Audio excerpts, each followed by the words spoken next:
Le parfum Terre de France, 100% des bénéfices au service de notre pays, présente Sud Radio Berkov dans tous ses états. Le face-à-face. J'ai deux amours, mon pays et Paris. Parle toujours, mon cœur est ravi. À sa vanne. Vous entendez à l'instant Joséphine Baker, puisque je crois qu'elle souhaitait qu'on prononce son nom de famille à la française d'ailleurs, et on en parle puisque c'est un sujet qui habituellement nous permettrait de prendre de la hauteur, mais qui revient sur le devant de la scène, puisque Joséphine Baker sera intronisée demain au Panthéon, et on en parle avec Charles Onana qui a publié Joséphine Baker contre Hitler, la star noire de la France libre aux éditions du Boiris. Bonjour Charles Onana. Oui, bonjour. Alors, écoutez, un livre bouleversant sur une femme bouleversante. Parce que Joséphine Baker, je vais prononcer Baker, moi, parce que bon, voilà, c'est mon conditionnement américanophile, non. Je veux dire par là que c'est une femme fabuleuse. Et justement, Charles Onana, vous avez fait un livre passionnant, parce que vous êtes le premier, même le dire, à parler de ce qui s'est passé avec elle, avec la résistance, la guerre.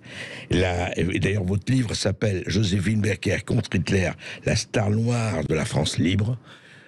Et c'est vraiment ça. Cette femme a pris tous les risques, a pris toutes les aventures. Et attention, c'était pas des risques de parole, c'est pas le ministère de la parole. Elle a fait. Et donc, racontez-nous cette femme quand même. Racontez-nous d'abord, parce que qui était cette femme ?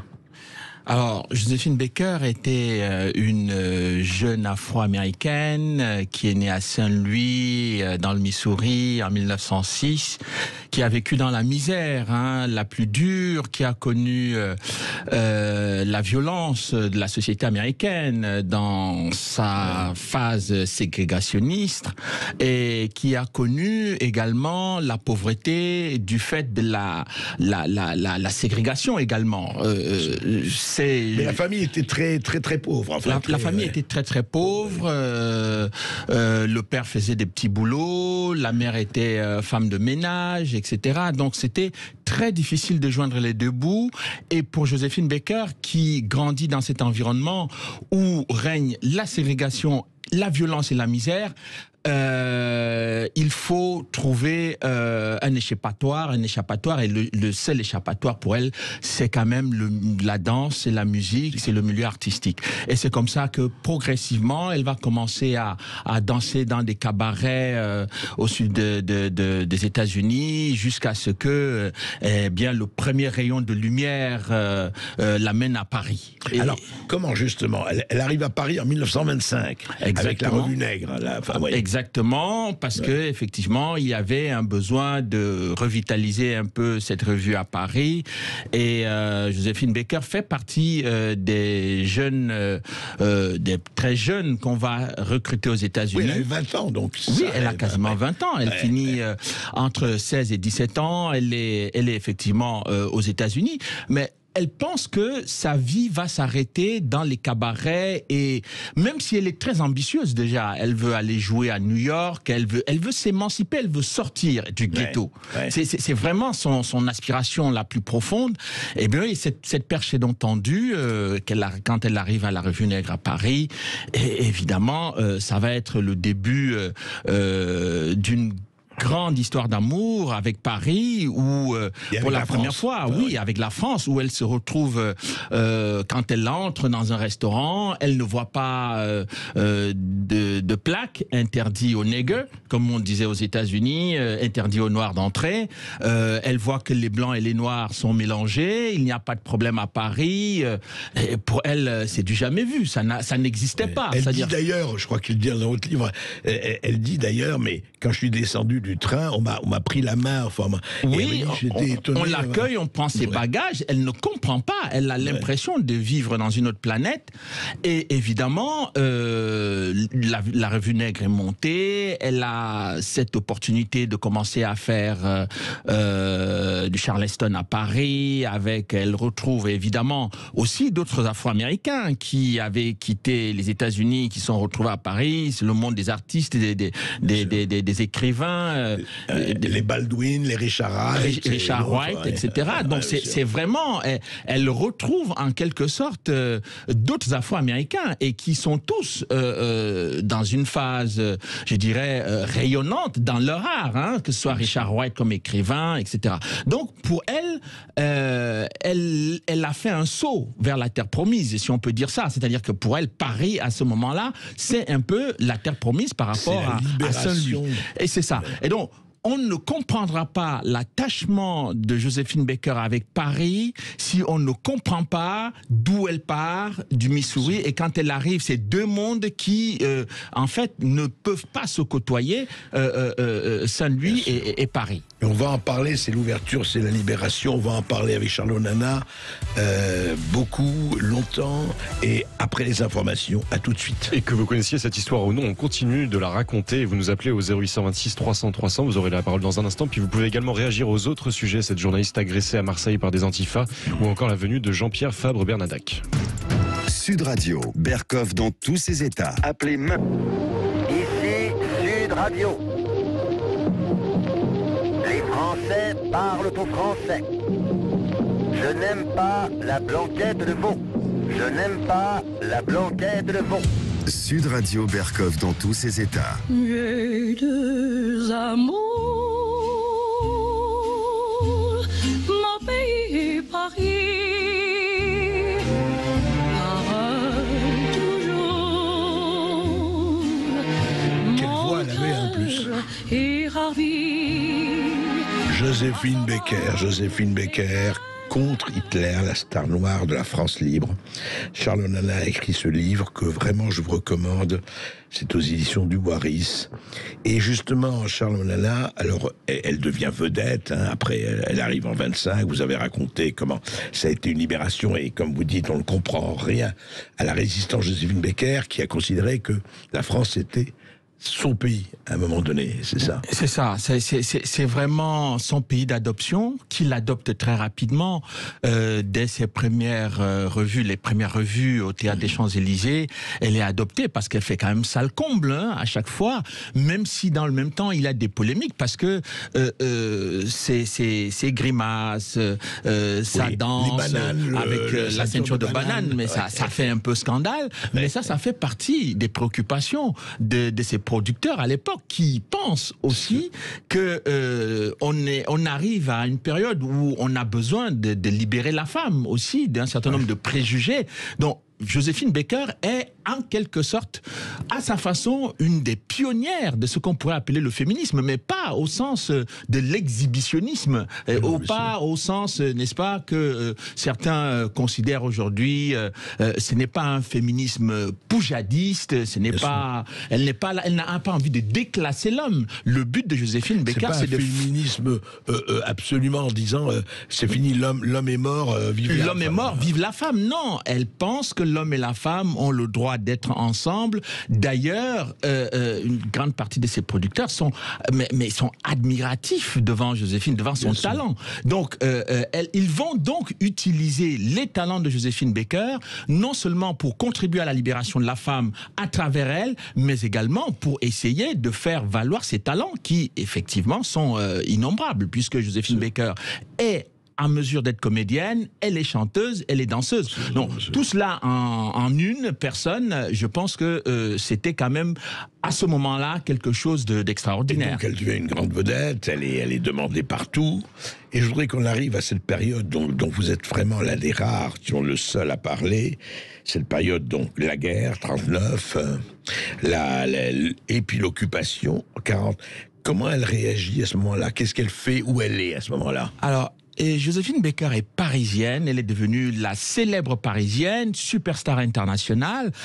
Elle a épousé Jean Lion, qui est un industriel juif. Et évidemment, le problème de Joséphine Baker, c'est que depuis le début des années 30, elle se rend compte que ce qui est en train de se passer en Allemagne est extrêmement scandaleux. Elle s'est rendue compte de ça. Elle s'est rendue compte tout à fait rapidement, puisqu'elle était déjà une star internationale, elle se produisait en Europe, etc. C'est un peu partout, oui. Oui, donc... elle cumule donc en quelque sorte tous les handicaps. après le Mein Kampf. Donc, la meilleure chose à faire Il faut à ce se moment-là... rappeler, pardon, excusez-moi de vous interrompre, aux Jeux Olympiques de Munich en 36 ou de Berlin, Exactement. pardon, de Berlin. Oui. Jesse Owens, le fameux Avec son point levé. afro-américain, avec son point levé, exactement. Et Hitler avait détesté ça, avait boycotté, etc. Exactement. Donc tout cela a fait écho dans la vie de Joséphine Baker. Et au moment où la guerre va se déclencher, enfin déjà en 1939, elle a épousé Jean Lion, donc qui est un industriel juif, comme je le disais tout à l'heure. Donc pour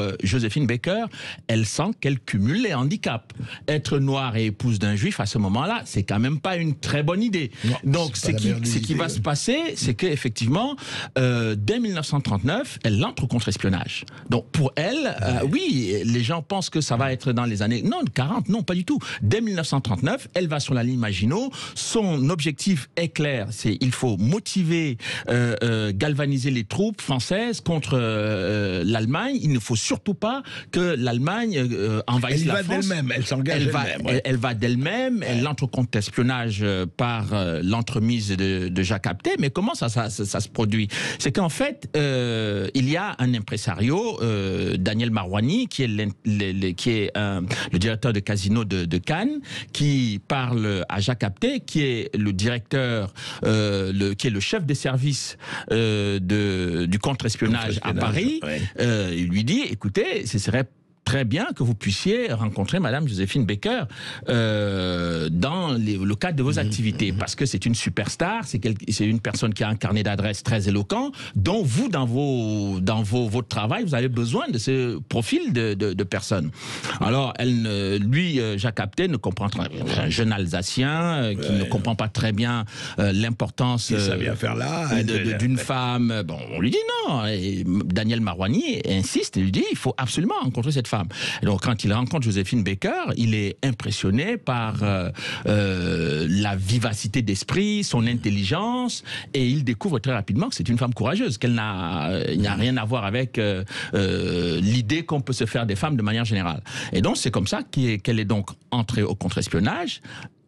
À titre bénévole, ça il faut le préciser, c'est-à-dire qu'elle a beaucoup d'argent à ce moment-là, donc elle n'a pas besoin d'argent pour servir la France, donc elle entre bénévolement au contre-espionnage et à la suite de ça, elle va donc sur la ligne Maginot galvaniser les troupes. Il y a une anecdote qui me fait toujours rire, c'est qu'à un moment donné, il se retrouve en train de faire un concert pour motiver les troupes, avec Maurice Chevalier, qui lui a eu un rôle plutôt ambigu à ce moment-là. Et donc, le producteur du spectacle demande à Maurice Chevalier, par galanterie, s'il peut passer avant Joséphine Baker.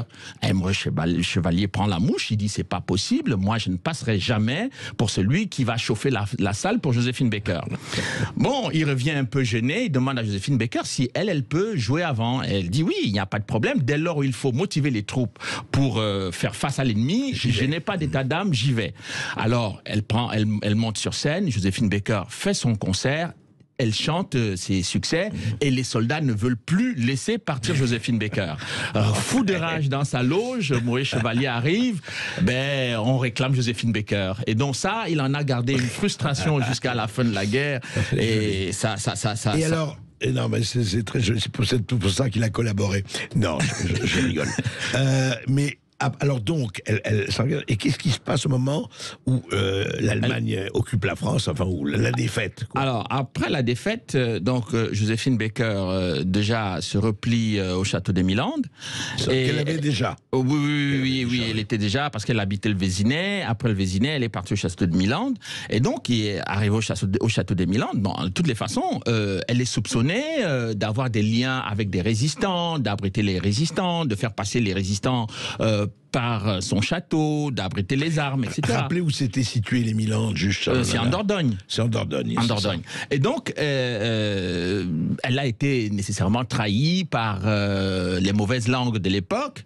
Et les Allemands débarquent quand même au château des Milandes pour fouiller, savoir si elle abrite des armes là-bas. avec son sourire désarmant, elle fait comprendre aux Allemands, aux soldats allemands, qu'elle est une pauvre femme qui ne s'occupe que de l'art, de la musique, le monde des armes lui est complètement étranger et que ils peuvent regarder partout, ils vont constater qu'elle n'a rien à faire avec la résistance. Et donc évidemment, ça se passe comme ça et les Allemands repartent. Mais le lendemain, il y a un jeune homme qui est envoyé par un ecclésiastique qui vient pour communiquer des informations importantes à la France libre, donc au général de Gaulle. On veut les faire passer par Joséphine Baker. Joséphine Baker effleure un peu le piège. Elle croit que ce sont les Allemands. Ouais. Eh ben non, il s'agissait tout simplement du directeur, du cousin, du neveu du directeur de la SNCF qui, effectivement, était un vrai résistant, venait communiquer les informations. Après cet épisode-là, Joséphine Baker rêve d'une chose, c'est d'aller rejoindre le général de Gaulle à Londres. Et donc, une mission leur est accordée donc, par le colonel Payol, donc, qui était le patron du contre-espionnage, qui s'est retrouvé donc à Marseille. Et Joséphine Baker arrive donc à Marseille pour mener sa mission. Et normalement, pour partir à Londres. Pour partir à Londres. Elle veut partir à Londres, mais on lui dit il faut aller en Afrique du Nord parce que les Allemands sont en train de développer une campagne de propagande extrêmement puissante en faveur des Arabes et disent aux Arabes écoutez, de toutes les façons, vous devez chasser les Français et les Britanniques, qu'on reprenne pied en Égypte. De toutes les façons, si on reprend l'Égypte, qu'on reprend l'Afrique du Nord, vous allez voir que vous aurez une vie meilleure. Et donc, on a besoin de Joséphine Baker en Afrique du Nord. Et donc, elle va rejoindre, elle va avoir un contrat avec le théâtre de Marseille pour aller pour chanter là-bas parce qu'elle n'avait plus, elle commençait à ne plus avoir d'argent parce qu'elle ne faisait plus de représentation. Et donc, une fois que la mission est signée, elle part. Mais dès qu'elle arrive à Alger avec Jacques Apthé, on lui fait comprendre qu'elle est recherchée par la police française. Ah bravo. On va juste en parler après ceci.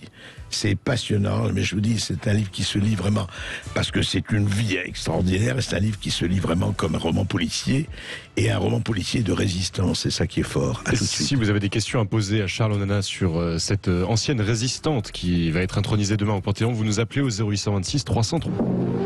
Ici Sud Radio. Les Français parlent au français. Les carottes sont cuites. Les carottes sont cuites. Sud Radio Berkov dans tous ses états. Entre ici, Joséphine Baker. Ce ne sera pas André Malraux qui le dira demain, mais c'est vrai, une résistante au Panthéon, après un certain nombre, comme vous le savez, de résistants, dont Jean Moulin, bien sûr. Et justement, avec Charles Onana, qui a écrit Joséphine Baker contre Hitler, la star noire de la France libre. Donc, elle a vécu 4 ans, toute la guerre, elle a vécu en Afrique du Nord. Absolument. Où elle s'est absolument dépensée pour la résistance. Elle a fait beaucoup de choses. Oui, il faut rappeler que dès le début de la guerre, c'est parce qu'on ne connaît pas vraiment ses actions. Mais ce que j'ai découvert dans les archives militaires, c'est que dès le début de la guerre, parmi les premières missions qui sont confiées à Joséphine Baker, c'est notamment de pouvoir se rendre au Portugal. Et avant de se rendre au Portugal, elle était partie à l'ambassade d'Italie à Paris pour savoir quels étaient les plans de Mussolini vis-à-vis de la France. Est-ce que l'Italie allait attaquer la France? À quel moment on allait attaquer la France? Et elle rencontre l'attaché militaire de l'ambassade d'Italie à Paris, qui lui était fou de Joséphine Baker, mais dont le contre-espionnage était déjà au courant qu'il était passionné de Joséphine Baker. On lui amène Joséphine Baker sur un plateau. Eh bien, l'attaché militaire ne tenait plus sur ses deux jambes. Il se met à table. Enfin, il discute avec Joséphine Baker. Joséphine Baker, qui à ce moment-là ne parle pas encore très très bien français, et donc elle joue sur ces tableaux-là et lui commence à poser des questions sur la guerre. Et Joséphine Baker apprend donc au cours de cette conversation que non seulement l'Italie ne va pas attaquer la France, mais en revanche, les Allemands sont en train de négocier à Lisbonne la réservation d'un bassin de Radou pour installer leurs sous-marins. Et quel est le but de cette installation des sous-marins? C'est de vouloir organiser un blocus contre l'Angleterre. Parce que vous savez à ce moment-là que l'Angleterre, la Grande-Bretagne est une puissance maritime très forte et qu'une grande partie de son approvisionnement dépend de la mer. Donc, si on va bloquer l'Atlantique, si on organise un blocus, eh bien, l'Angleterre sera asphyxiée et donc la France libre ne pourra plus exister. Donc, ces informations, elle les transmet, elle les communique non seulement à l'intelligence service, qui est les services de renseignement britanniques, mais également au BCRA à Londres pour le général de Gaulle. Et donc ces informations vont être très importante pour les services de renseignement britanniques qui craignaient, parce qu'il y avait une sorte de confusion en France, on ne savait pas qui était pour le général de Gaulle et qui était pour le maréchal Pétain. Donc, les informations que Joséphine Baker va communiquer vont être très importantes pour crédibiliser la France libre à Londres, mais également pour gagner la confiance des services de renseignement britanniques. Et c'est ainsi qu'elle va donc se retrouver en Afrique du Nord pour continuer à mener ce combat et surtout pour continuer à transmettre des informations à la France libre. Et un point qui est aussi très important à souligner, c'est que quand elle arrive en Afrique du Nord et qu'il y a cet incident, quand elle arrive à Alger, où on dit la police française vous cherche, eh bien, elle ne comprend pas et c'est en fait suite à une trahison également du théâtre de Marseille, qui fait comprendre que cette femme qui arrive à Alger, en Afrique du Nord, elle est avec quelqu'un qui travaille pour la France libre, c'est-à-dire le capitaine Jacques Apthé. D'accord. Et donc, c'est comme ça que le capitaine Jacques Apthé, qui va se retrouver au Maroc avec Joséphine Baker. De toutes les façons, pour les questions de la police, le colonel Payol va étouffer cette affaire et pour que Joséphine Baker puisse accomplir sa mission. Mais elle va être confrontée à une situation très très difficile. C'est que elle est censée donc aller au Portugal pour transmettre ces informations à l'intelligence, aux amis de l'intelligence service qui sont donc au Portugal, qui attendent les informations. Et les informations sont mises sur les partitions musicales de Joséphine Baker, mais on refuse, le consulat du Portugal au Maroc refuse de donner le visa à Jacques Apthé. D'accord. Donc Joséphine Baker est obligée de mener une opération extrêmement dangereuse, seule là-bas. Donc on lui dit, elle dit non. Elle est allée. Elle est allée. Elle passe. Alors, elle a accroché une bonne partie il y avait déjà des informations sur ses partitions musicales. Elle en a accroché d'autres sur son soutien-gorge. Et elle passe. Les douaniers qui voient Joséphine Baker, bon, au lieu de vérifier, ils lui demandent des autographes, on lui tend des papiers, elle signe des autographes partout, elle en rit, mais personne ne sait à ce moment-là qu'elle est en train de passer avec des informations extrêmement graves, extrêmement importantes. C'est son haut fait d'armes, ça. Mais oui, mais avec je dirais, une inconscience et une désinvolture désarmante. C'est-à-dire que même les éléments du service de renseignement du contre-espionnage français étaient abasourdis par la situation. Non mais c'est fou cette histoire, il y a tellement de choses et puis encore une fois et après donc elle rencontre De Gaulle, elle dit qu'il a décoré de l'Ordre de la Croix de l'Or. Alger, oui. Alger, bien sûr. Et qui apprend qu'il sait tout ce qu'elle a fait parce qu'il a reçu tous les rapports, etc. Il lui remet une croix de la Lorraine que Joséphine Baker va garder jalousement. Et qu'est-ce qu'elle fera de cette croix de la Lorraine? Elle finira par vendre cette croix pour les services de l'armée. Ah ouais, c'est formidable. Patriote, il faut rappeler, juste Charles Nana, on va en parler aussi avec les éditeurs de Sud Radio, c'est qu'elle a mené aussi, après la libération, après tout cela, un formidable combat antiraciste, puisqu'elle s'est retrouvée, il faut le rappeler, vous le rappelez, aux côtés de Martin Luther King, au moment de la 63, la fameuse marche sur Washington, qui réunit 1 million de personnes. Alors, le combat de Joséphine Baker contre le racisme est un combat historique, c'est-à-dire que ça vient de Saint-Louis, comme je l'ai dit au début. Elle ne peut pas supporter que l'Europe, la France, Paris, sa ville d'adoption, soit sous la botte d'Hitler. Pour elle, elle en a vécu, c'était un traumatisme. Et c'est pour cela quand même qu'il faut rappeler aux gens que pendant 5 ans, les 5 ans qu'a duré la guerre, Joséphine Baker a arrêté toutes ses activités artistiques. mais elle ne faisait de concert qu'au front pour les soldats, rien que pour les soldats. Et elle a fait des concerts pour mobiliser de l'argent. Elle a réussi quand même à mobiliser près de 10 millions de francs pour l'armée française. Elle n'a gardé même pas un centime. Et donc, ce qui est quand même exceptionnel pour une superstar de ce niveau. Et donc, quand la guerre s'achève, elle repart donc aux États-Unis pour pour faire des concerts. Et elle découvre que là-bas, les lois ségrégationnistes n'ont pas disparu. Elle reprend son combat et elle décide de mener la lutte contre le racisme aux États-Unis. Il va y avoir un incident, par exemple au Stork Club, où elle entre dans un restaurant où noirs et blancs ne peuvent pas manger. Et Joséphine Baker va tester elle-même cette situation. Et pendant près de 2 heures, elle reste là, elle n'est pas servie. On sert des gens qui sont venus après elle, elle n'est pas servie.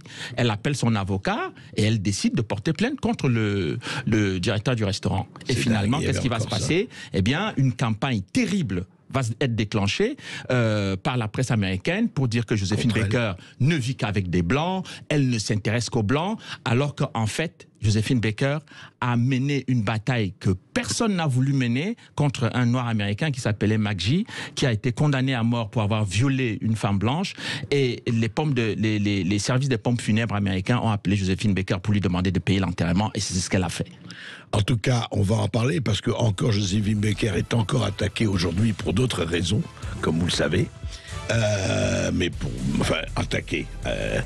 La France est attaquée à travers elle. On va en parler avec les auditeurs de Sud Radio. Et vous allez prendre la parole dans un instant, donc dépêchez-vous pour nous appeler au 0826 300 300. Ici Sud Radio. Les Français parlent au français. Je n'aime pas la blanquette de veau. Je n'aime pas la blanquette de veau. Sud Radio Berkov dans tous ses états. Et un jingle qui a rarement été aussi bien adapté à l'émission, puisque c'est le jingle de Radio Londres. Nous sommes avec Florian qui nous appelle d'Antony. Bonjour Florian. Bonjour Florian. Bonjour. On vous écoute. Allô Florian. Oui, on vous écoute. Oui, non, mais je suis absolument d'accord. Joséphine Baker est une fille formidable. Moi, je m'en étais servi déjà parce que j'avais entendu il y a plusieurs années, sur une radio très culturelle, le témoignage de sa maman qui disait qu'elle était ravie de venir en France parce qu'au moins là, les gens la regardaient et les gens n'étaient pas racistes. Et d'autre part, j'avais vu, en cherchant aussi, en regardant ce qui se passait en France, contrairement à ce que dit Ramayad ou Assama Traoré, la France n'est pas un pays raciste. Il y a même un exemple, je crois que c'est en 1919 à Nantes, où la population a pris fêté parti pour un soldat américain de couleur noire, parce qu'il était accusé par sa hiérarchie d'avoir pris un café dans un café de Nantes où il y avait des blanches. Ouais. Donc voilà. Et donc je trouve que le combat de Joséphine Baker est absolument fondamental parce qu'il permet comme ça de dévoiler que ce que les soi-disant antiracistes disent sur la France est totalement faux. Oui, d'ailleurs, juste un mot. J'ai fait lire à Charles Onana, il y a eu un article sur le Washington Post, là, aujourd'hui, le Washington Post, qui est la propriété de Jeff Bezos, comme vous le savez, d'Amazon, du multimilliardaire, qui dit, attention, ne laissez pas l'histoire très inspirante de Joséphine Baker, qui est de cacher le racisme systémique de la France. Oui, c'est de... Non, mais franchement, c'est de Rokhaya Diallo. Aujourd'hui, mais c'est scandaleux. Moi, c'est scandaleux de laisser faire ça parce que justement, c'est une méconnaissance totale de l'histoire. Et le but justement des soi-disant antiracistes du type Traoré ou Ramayad, c'est en fait qu'il n'y ait plus d'histoire. Parce que c'est ça qui est très très dangereux. Parce que nous, moi, je suis historien et donc on s'appuie sur des faits, sur des documents et on peut démontrer et sur des textes. Je vois pas comment démontrer que la France serait raciste à travers les textes de la Constitution ou peut-être encore. Et juste un mot d'ailleurs, avant de demander justement ce qu'il en pense à Charles Onana, je vous cite un tweet de Nunis Marquis qui dit une fois de plus, en parlant de l'article du Washington Post, on distille la haine de la France. Joséphine Baker représente tout ce qu'elle combat. Elle aimait la France, elle en a fait sa patrie, elle ne faisait pas de sa couleur un étendard de victimisation. Le Panthéon est une juste reconnaissance. Charles Onana. Oui, je pense qu'il ne faut pas ramener Joséphine Baker dans la boue. C'est-à-dire que c'est une patriote qui a été, dans les années 40, une exception. Comme De Gaulle a été une exception. Il n'y a pas eu beaucoup de patriotes qui se sont mobilisés quand le pays était par terre. Et donc, je crois que ça... D'abord, il faut le connaître. Et puis, il faut connaître l'histoire de Joséphine Baker sur le racisme, le combat antiraciste. Elle, ce n'était pas une antiraciste de salon ou de télévision. Joséphine Baker, lorsque l'armée américaine arrive lors du débarquement de novembre 42, l'armée américaine arrive ségrégée en Afrique du Nord. Ouais. On appelle Joséphine Baker pour aller participer à un concert à Casablanca. Elle voit les soldats noirs américains qui sont parqués d'un côté et les blancs de l'autre. Elle dit, qu'est-ce que c'est que ça ? C'est avec ça que vous venez combattre Hitler. Elle dit, je ne chanterai pas tant que les soldats alliés ne seront pas tous réunis. Elle met l'état-major américain sans dessus-dessous. Il décide, sous la pression de Joséphine Baker, de mettre pour la première fois en Afrique du Nord les soldats noirs et blancs ensemble. Et ça, c'était formidable sous les lois américaines. Donc, quand on veut parler de Joséphine Baker, que ce soit sur le combat antiraciste ou sur son patriotisme, je crois qu'il faut, faire profil bas. Il faut faire profil très très bas, parce qu'il y a peu de gens, que ce soit parmi les hommes ou parmi les femmes, il y a très peu de gens qui auraient eu le courage qu'elle a eu, et quand on ne connaît pas son histoire, il vaut mieux se taire. Donc moi je pense que pour ce qu'elle fait, et pour ce qu'elle fait aujourd'hui, elle est loin des polémiques. Joséphine Baker a créé une situation, quand elle adopte les enfants de toutes les couleurs, de toutes les religions, de toutes les origines, elle montre au monde entier qu'on est capable de le faire dans une famille, dont on peut le faire dans un État.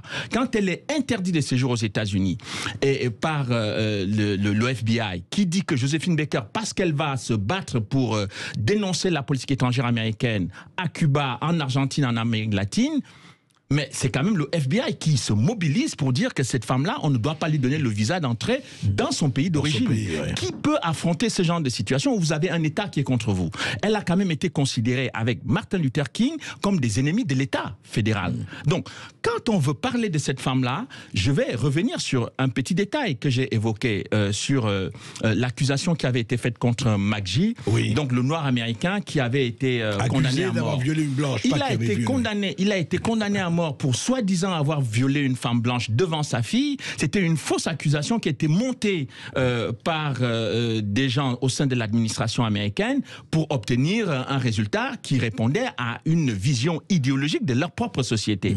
Et donc Albert Einstein, qui était un savant comme tout le monde sait, a rejoint Joséphine Baker dans ce combat en considérant que les accusations contre McGee manquaient de preuves. Et donc quand ce monsieur a été condamné à mort, que ce soit les antiracistes américains ou d'autres aux États-Unis, personne n'a daigné donner un centime pour son enterrement. Les pompes funèbres ont dû appeler Joséphine Baker pour payer l'enterrement, et ce qu'elle a fait. Donc cette femme-là a passé sa vie à régler les problèmes des autres, alors qu'elle avait le choix. Elle avait le choix de faire comme toutes les superstars du monde ont pu faire, ou même françaises ont pu faire à l'époque. C'était de se contenter de leur vie agréable, mais lorsque on sait qu'elle a arrêté toutes ses activités, parce que pour elle, tant que l'Allemagne occupait la France, il était hors de question de chanter. Mais on sait qu'il y a beaucoup de gens qui ont chanté quand même sous l'occupation. Absolument, absolument. Merci Florian, en tout cas, de nous avoir appelé depuis Antony. Nous sommes maintenant avec Hubert qui nous appelle des Pyrénées-Atlantiques. Bonjour Hubert. Oui, bonjour Hubert. Bonjour. Bonjour messieurs. On va parler des femmes dans la résistance et des femmes de combat. Comme Joséphine Baker en était une, je vais vous en citer une autre, Suzanne Travers. Oui. Suzanne Travers, qui était une championne de tennis anglaise, née en Angleterre en 1909, décédée en France en 2003. Cette femme s'est engagée dans la Croix-Rouge. De là, elle trouvait que ce n'était pas suffisant. Elle a rejoint les Français libres, rejoint d'abord De Gaulle, puis la Syrie. Elle s'est mise au service du général Koenig. Elle a fait partie de ceux qui étaient à Bir Hakeim. C'était la seule femme, et ça a toujours été à ce jour, la seule et unique femme de la Légion étrangère, de la 3e demi-brigade, qui est, on va dire, l'ancêtre de la 2e DB. Son matricule, c'est le 22-166. D'accord. Mais c'est très bien. Elle a les armes à la main. Elle a évacué des soldats dans des ambulances et dans des véhicules de combat depuis la poche de Bir Hakeim pour rejoindre les lignes britanniques. Elle a fait plusieurs fois les allers-retours, dont le dernier sous le feu direct des canons allemands. chose qu'il faut savoir, cette dame a fait un livre qui s'appelle Tant que dure le jour, dans lequel elle raconte, on peut dire, une partie de son histoire. Et de ce choix qu'elle a fait de combattre l'ennemi, de combattre, on va dire, l'innommable, quelque part par là. Voilà. D'accord, mais écoutez, vous avez très bien fait d'évoquer ce nom et cette personne et tous ces gens, ils n'étaient pas nombreux, mais qui ont été de véritables héros et héroïnes, effectivement. Voilà. Merci beaucoup Hubert pour votre appel en tout cas, et vous allez prendre la parole dans un instant au 0826 300 300. On se retrouve dans un instant. Ici Sud Radio. Les Français parlent au français. Les carottes sont cuites. Les carottes sont cuites. Sud Radio Berkov dans tous ses états.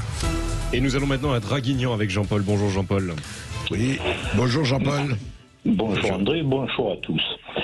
Voilà, aujourd'hui je voudrais me faire un peu l'avocat de Éric Zemmour, même s'il n'a pas besoin de moi, parce que je trouve que tout ce qui se passe autour de lui est absolument lamentable. Et je pense que les Français devraient s'interroger quant à la suite de tout cela. On est en train de vouloir confisquer la parole d'un homme qui fait 17-18% dans les sondages, peut-être un peu moins, un peu plus, je ne sais plus, et d'une manière violente, insultante, dégradante pour lui. Il reçoit des vomissures sur lui, je trouve ça abominable. Et je voudrais dire que même si on n'est pas désireux de voter pour lui, les gens qui se permettent cela devraient mettre un peu de mesure et garder un peu de raison. En tout cas, déjà, au nom de la liberté d'expression. Exactement. Mais vous savez, quand vous gênez un certain nombre de gens, effectivement... Non, mais en France, l'intolérance monte. Et là, c'est pas seulement pour Zemmour, mais pour beaucoup d'autres choses. Tout à fait. Et on l'a vu pour Joséphine Baker, vous voyez, ce n'est pas la même chose, mais ça joue aussi. Oui, Jean-Paul, allez-y. Si vous le permettez, je voudrais rajouter que je considère que j'ai toujours été quelqu'un de raisonnable, qui réfléchit, et je n'ai jamais voulu couper la parole à personne, ni la lever à qui que ce soit. Je tiens droit à la liberté d'expression, pour ça, comme vous le dites. Par contre, à force que ces gens aient toujours ce langage de haine envers les autres, petit à petit, ils finissent par me rendre haineux envers eux. Ouais. Voilà. Toute cette violence est très nocive. Et voilà, il m'arrive de couper ma télévision ou la radio parfois, si je n'écoute pas Sud Radio, pour ne pas les entendre. Voilà, pour ne pas être pollué par cette parole. Voilà. Et je trouve déplorable que notre ministre de la Justice, qui vocifère autant sur Zemmour, sur Marine Le Pen, qui les gratifie de tous les noms, n'intervienne jamais lorsqu'une jeune femme se fait casser la tête à coups de casque ou que Zemmour se fait agresser, et que les journalistes ne retiennent que le doigt d'honneur qu'il a rendu à cette femme qu'il a interpellée de la même manière. Voilà. Moi, je ramène Zemmour à un être humain, simplement. Il en avait ras-le-bol, il a eu ce geste, et que je ne trouve pas plus déplacé que lorsqu'on a vu notre cher président entouré de ces deux jeunes noirs torse nu et qui faisaient les doigts d'honneur à toute la France. Voilà ce que je voulais dire. C'est à Saint-Martin, ça, oui. Merci. Ok, merci Jean-Paul. Merci Jean-Paul pour votre appel. Nous sommes maintenant avec Marie qui nous appelle de Paris et qui souhaiterait réagir au sujet de Joséphine Baker. Oui, bonjour Marie. Oui, bonjour Monsieur Berkov. Écoutez, je voulais simplement dire que c'était une femme admirable, puisque ma mère m'a toujours élevée avec Joséphine Baker en disant que ça avait été quelqu'un d'exceptionnel pour la France, parce que la France l'avait accueillie et elle se sentait française parce qu'elle avait été accueillie. Et que justement, elle avait pu réaliser, si je puis dire, son rêve ou ses rêves, vu la difficulté qu'elle avait connue avec, je crois, famille pauvre. Ouais. Mais En fait, ce que je voulais dire, c'était faire un hommage aux femmes, mais aussi aux hommes. Vous avez accueilli tout à l'heure un monsieur que je n'ai pas retenu son nom malheureusement. Il vous parlait de place d'armes et place des villages. Oui. Alors je fais un appel à Joséphine Baker qui est au ciel. Qu'aurait-elle fait aujourd'hui? Aurait-elle été dans cette association pour porter secours à la France qui est en ce moment en danger? Écoutez, on ne sait pas ce qu'aurait fait Joséphine Baker, mais Charles Onana, vous voyez, beaucoup de gens ont été élevés dans l'amour de Joséphine Baker. Tout à fait. Je pense que Joséphine Baker serait meurtrie de voir la France dans la situation actuelle, divisée, je dirais, avec un niveau de conflictualité exacerbé. Elle a toujours voulu un pays apaisé, un pays uni, un pays fort, un pays qui vit avec tous ses enfants qui se battent pour lui.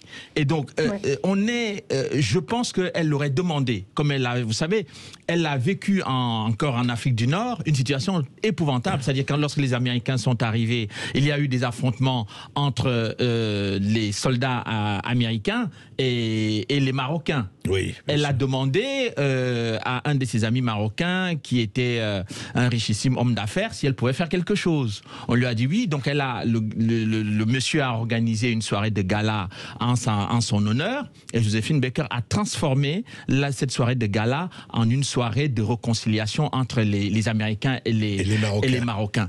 Elle était au Maroc chez elle.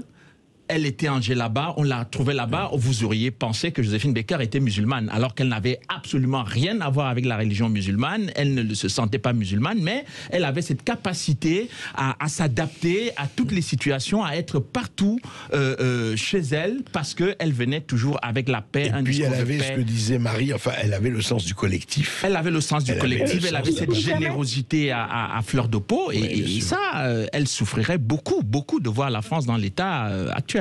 Marie, c'était une femme qui avait une grandeur d'âme. Et je dirais une autre femme, parce qu'elles se sont aidées mutuellement, je pense. Et j'ai été élevée là aussi, ma mère m'en parlait. C'était avec Grace de Monaco. Quand Joséphine a eu des difficultés, c'était deux amies. Et la force de l'amitié, je crois que c'est ce dont nous devons regarder aujourd'hui. Elles ont donné l'exemple, ces deux femmes. Nous devons pas oublier ce qu'elles ont fait l'une et l'autre.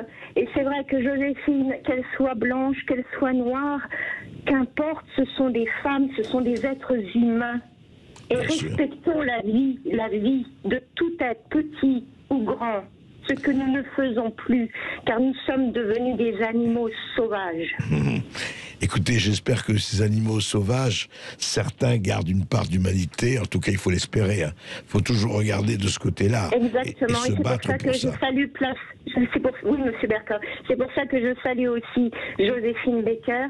Et je salue aussi ces hommes et ces femmes qui lancent cette association Place d'Armes, Place des Villages.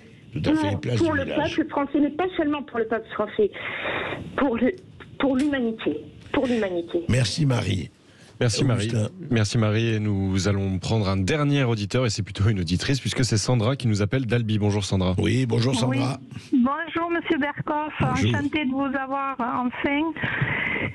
Et je vous appelle parce que j'ai un cri d'alarme, un cri de désespoir de maman. Oui. Voilà, et en tant que Française aussi. J'ai malheureusement raté une grosse partie de votre première émission. Et apparemment, vous aviez l'armée comme invité. Et je demandais à l'armée, justement, parce que aujourd'hui, avec tout ce qui se passe, avec le Covid, les vaccinations, les problèmes de vaccination, les effets secondaires, etc., qu'est-ce que fait l'armée? Parce qu'il y a beaucoup de corruption au plus haut point de l'État. Pour moi, c'est des personnes qui sont criminelles. Voilà. Et aujourd'hui, je suis bien sûr pour le choix de chacun et la liberté de choix de se faire vacciner ou pas. Mais étant maman, ayant des problèmes auto-humains assez costauds, je suis maman de 5 enfants et dont une qui est aussi très gravement malade. Je me suis posé la question dès le départ par rapport aux vaccinations. Qu'est-ce qui se passe? Est-ce que c'est bon pour moi, etc., etc. Or, alors, il s'avère que nous avons des impossibilités à se faire vacciner. Et nous nous retrouvons complètement reclus de la société de plus en plus. D'accord. Et tout ce qui se passe est complètement anticonstitutionnel et contre les lois. D'accord. Et je ne comprends pas pourquoi l'armée ne vient pas à la rescousse de millions de personnes. Alors Marie, l'armée, vous savez, elle est liée à l'État. L'armée, l'armée ne peut pas, prendre, agir de son propre. Vous savez, l'armée, c'est un pouvoir régalien. Elle est au service du gouvernement, elle est au service de la France et elle est au service du gouvernement français, quel qu'il soit. Mais l'actuel gouvernement, l'armée ne peut pas elle-même prendre l'initiative. Si c'est le peuple français qui lui demande. Écoutez, alors là, il faudrait, et ça c'est autre chose, et c'est dans une autre situation, il faudrait que le peuple français lui demande, mais là, évidemment, ce serait dans l'illégalité la plus totale si l'armée prenait elle-même l'initiative. Ça, ce n'est pas possible. Quant au vaccin, quant à tout cela, on en parle, comme vous le savez, beaucoup, et on continuera d'en parler, cela. Je voudrais juste finir une question à Charles Onana, par rapport à ce livre, je rappelle, et il faut le lire, Joséphine Baker contre Hitler, la star noire de la France libre aux éditions du Boiris. Juste une question rapide et une réponse rapide, Charles Onana. Est-ce qu'aujourd'hui, il y a encore des Joséphine Baker? Est-ce que c'est encore possible? On peut l'espérer, mais qu'est-ce que vous en pensez? Oui, il y a beaucoup de Joséphine Baker qui sont dans l'anonymat, des femmes qui se battent pour que le pays aille mieux, qui se battent pour encadrer des enfants, pour que ces enfants-là ne deviennent pas des délinquants. Il y a beaucoup de Joséphine Baker qui s'ignorent et il y a beaucoup de Joséphine Baker qu'on ne montre pas beaucoup, malheureusement, à la télévision ou ailleurs. Et je pense que c'est en cela que je pense que l'image de Joséphine Baker entrant au Panthéon ne doit pas être ramenée à une affaire de politique politicienne, ne doit pas être ramenée dans des polémiques futiles et inutiles pour le pays. Il faut ramener l'entrée de Joséphine Baker à la dimension de ce qu'a été cette femme, c'est-à-dire une patriote, une résistante et une femme extrêmement généreuse et audacieuse qui a fait beaucoup pour les femmes, qui a fait beaucoup pour les enfants et qui a fait beaucoup pour le pays. Merci, je crois que tout est dit avec cela. Et je rappelle le titre de votre livre, Joséphine Baker contre Hitler, la star noire de la France libre aux éditions du Boiris. Et puis vous pouvez réécouter cette émission sur YouTube, en podcast sur sudradio.fr. Et dans un instant, Brigitte Lahaye va parler de sexualité positive. Sud Radio Berkhoff dans tous ses états, midi 14h. André Berkhoff. Avec le parfum Terre de France, 100% des bénéfices au service de notre pays.